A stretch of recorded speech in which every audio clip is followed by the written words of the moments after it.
So nearly 5 months ago, I talked about the unveiling of the 2024 Subaru Crosstrek in Japan. And at the time, Subaru of America acted like it didn't exist. There was no word on the new Crosstrek for the US market. Here we are again, 5 months later, and just last week, Subaru finally unveiled the US spec of the new Crosstrek. Now, let's see what I got right, what I got wrong, and look at what we can expect from our new Crosstrek here in the USA.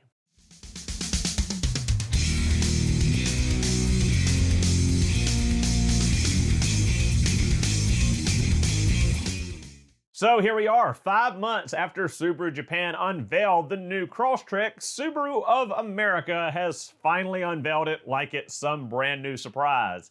It's almost as if they don't realize that we have internet connections and can see things outside of our own country. But nonetheless, we now have the unveiled US spec of the new 2024 Crosstrek, and we can talk about what we know now as factual information, whereas 5 months ago, a speculation based off of the Japanese version of the car.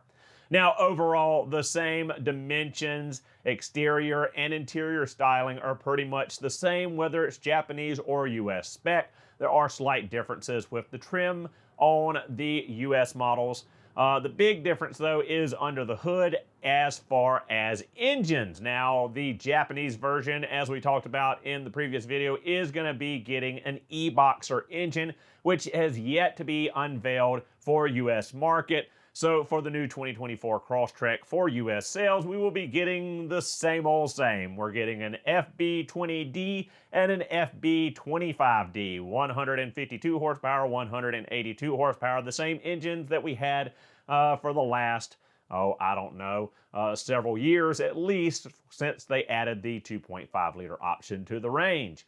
Now, as far as the transmission goes, confirmed 100%, the 6-speed manual transmission option is gone.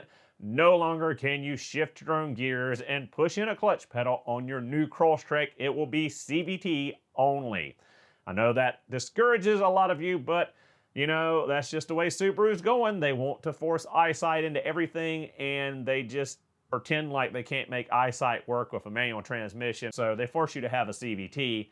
But then they also say that no one buys manuals, but they don't offer manuals to sell, so they kind of create their own market there and their own demand. But anyway, we know that we're not getting a manual transmission option, and we have the same engine options we've had for many years now. Now, overall, talking about styling, once again, as I said in the original video, the Subaru Crosstrek, since its inception in 2013, has been pretty bland and pretty boring. They have spiced it up a bit for the 2024 model year, but I don't think it really did it any good. I think that the new model is uglier in appearance than the older model. Yes, we have the slimmer LED headlights. Yes, we have the bigger grille, but those stupid plastic C-notch gills in the front bumper make no sense. The 2023 Crosstrek Sport, with its big plastic front bumper, that made sense. If you're off-roading, you want the plastic down there to scratch inside of the paint. But on the new model, we see that there's painted edges and painted bumper down below where the plastic is. So what is the plastic protecting? I think it's supposed to be for aesthetics, but it's not really aesthetically pleasing. So I don't get it. I don't really like the front end. I don't like the C-shape plastic in the bumper. Aside from that, it is a fairly decent looking vehicle. I mean, you can see the lineage from 2013 to 2024. It hasn't been dramatically restyled, but you can see the evolution and modernization through the years. So while talking about the exterior trim, one other thing that I think is horrendous is the new Sport model. The Sport model used to be my favorite version of the Crosstrek, and now it is my least favorite. Aside from the big ugly plastic C-shaped pieces in the front bumper, they're now gold gilded, as well as the back bumper, as well as a big stripe down the side of the car. And as we see from the Sport emblems on the doors on the side of the car, it just looks horrible. It looks like someone went to AutoZone or Advance and bought one of those stupid chrome special edition emblems and just stuck it randomly on the side of the car. It does not look like it belongs there. I don't know why they put it there. It looks dumb. The sport badge on the back under the Crosstrek, that looks correct, but just sticking the sport weirdly on the doors just looks wrong. It doesn't even look like it should be their factory. And onto the interior, we see pretty much the same as we've seen in the previous models. Not a ton has changed in there. For the sport model, we're not seeing full StarTex material now. Looks like there is some woven material on the bolsters, so a little bit different there. One giant thing that I love is looking at the gauge cluster and seeing an analog temperature gauge. Once again, Subaru, you should have never taken it away from us, but thank you for giving it back. We have a needle that says cold and hot, and we've got it to monitor our temperature instead of a blue light and a red light that randomly comes on when the engine is cold or when it is too late and it's overheating and cooking. Thank you for giving us the gauge back. Again, you should have never taken it away in the first place. Now, the big thing that I despise about the interior of this Crosstrek, as I mentioned in the first video on it, is the stupid 11-point whatever monstrosity touchscreen there in the middle of the dash. Now, I know a lot of people like the technology and they like the touchscreen and all this stuff, and yes, they finally updated it where you can connect to it with your phone via Android Auto and Apple CarPlay without a cord. Finally, you don't have to plug a USB cord into your phone to access that on the infotainment, but I just don't get it. It dates the car after a while. There's no more updates for it. It's something that's big, flashy. It's going to get old. It's going to get slow. It's going to look dated. When we get rid of our phones every year, every other year, we chase the new technology. So putting something like that in a car automatically dates it. It makes it more disposable. When it fails, it's going to cost a lot of money to replace it. It's just one of those things that's not really a good idea in my opinion. Personally, I thought that the previous Crosstrek's interior was great. A double-den size screen is plenty for your navigation, for all that good stuff. I don't see the need for this giant tablet in the dashboard. One thing that confuses me is Subaru's philosophy. They're all about putting the eyesight system into all their cars. They want safety, bubble wrap you, all this good stuff.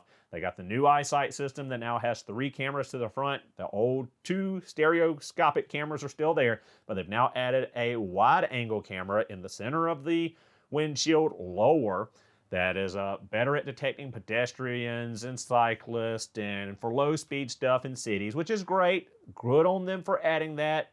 Yay for safety. But the fact that they added a 4th camera pointing into the car, directed at you to watch your face and watch your eyes and make sure that you're not down here on your phone texting and driving, and you're not off here in La La Land looking around. They're monitoring your face and monitoring your eyes to make sure you are looking at the road.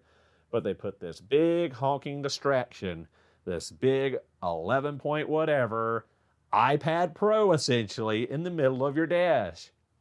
Make it make sense, guys. Where is the logic here? We want you to be super safe, and we don't want you to run over pedestrians or cyclists, and we want to stop the car for you in case you're not paying attention and don't brake in time, and we want to watch you and make sure that you are paying attention, and we'll alert you on the screen and through shaking your seat, vibrating your seat and your steering wheel to make sure you're paying attention. But we're also going to put this giant distraction in the dashboard right here to the right of you. Doesn't make a lot of sense. Did you put the camera in there because you knew people were going to be looking at the screen and not on the road? Is that why you put that in there? I think it might be Subaru. So this is where it doesn't make sense. Before, just one example, before, heated seats. You want to turn your heated seats on. You had a tactile analog switch in your console. You could push it forward for high or back for low. That was it. You didn't even have to take your eyes off the road. You could reach down to your console, feel where the 2 switches are, and turn your heated seat on. Now, with the new monstrosity screen, you've got to look at the screen. You've got to push down in the corner the little heated seat icon that now opens up another window. It's funny, it couldn't be just touch the heated seat button, logo, emblem there on the touchscreen and that turned it on. No, it's got to open another window and then you see your seat and then you see your controls, and then you've got to push that. So now you have to look over, push that button, wait for that window to pop up, push that button again, push it again, because there's like 3 levels of heat, and you got to turn, push the button to go through the levels of heat. Now you're distracted. Now you're looking at the screen instead of the road, where before you could just basically flash, look down, locate the switch, touch it, and be done. I just don't get it, Subaru. You're putting too much stuff in the touchscreen. You're taking away too many tactile buttons and switches, too many analog controls, and making them digital in that touchscreen, which means more modules to communicate and control them, and more complexity, more wiring, more things to go wrong. I might be wrong, I might be crazy in this thinking, but it just doesn't make good sense to me.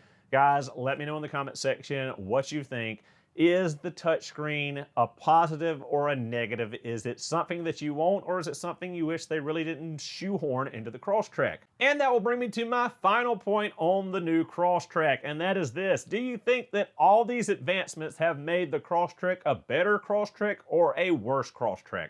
Now, since the inception in 2013, it has basically followed the same formula. A small, compact, hatchback, crossover SUV with good ground clearance, all-wheel drive capability, a boxer engine for low center of gravity, and lots of interior space, comfort, and comfortable ride, as well as a lot of utilitarian uses with the luggage rack, the cargo space, towing ability, etc. It was very manual, very analog, very, simple in the beginning. But now we don't have that manual transmission option anymore, CVT only. We don't have, I'm sure in the baser models we'll have less of a monstrosity of an infotainment system, but now we've got the big honking touchscreen in the bigger models, the forced eyesight, all of this stuff. They just keep adding and adding to the Crosstrek.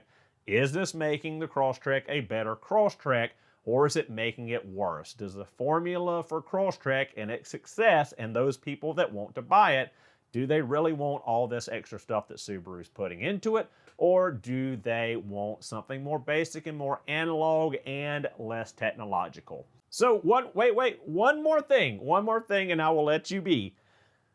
Manufacture and production of the Crosstrek has changed. In years past, well, basically since the inception in 2013, the Crosstrek has been manufactured in the Gunma, Japan plant and imported to the United States. Now, for the new 2024, the Sport model and the Limited model will be manufactured in the Lafayette, Indiana plant here in the USA, but the base model and premium model Crosstreks will still be manufactured in the Gunma, Japan plant and imported. I don't see that really as a positive. Now, this is not a blow to Subaru of America, the Lafayette plant, or anyone that works in it. But as looking at the whole of the Subaru product line, reliability issues, the Forester, the BRZ, and the Crosstrek that have always been Japanese manufactured and imported, they are more reliable than the US manufactured Outback Legacy Ascent. It's just what statistically has happened. Now, is there a direct correlation between those cars being manufactured in the US versus Japan? Is that what correlates to the issues in reliability? Or is it just the way that they were engineered and designed was more of their flaws than where they were manufactured? Can't say for sure, don't have the data on it. I just know that the Japanese manufactured Subaru vehicles seem to be better built and more reliable than the ones that are manufactured in the US. So that's something else to bear in mind, that the production is splitting on the Crosstrek, depending on the trim, between the US and Japan. So guys, with that said, thank you so much for watching. Hope you enjoyed the video. I will see you all in the next one.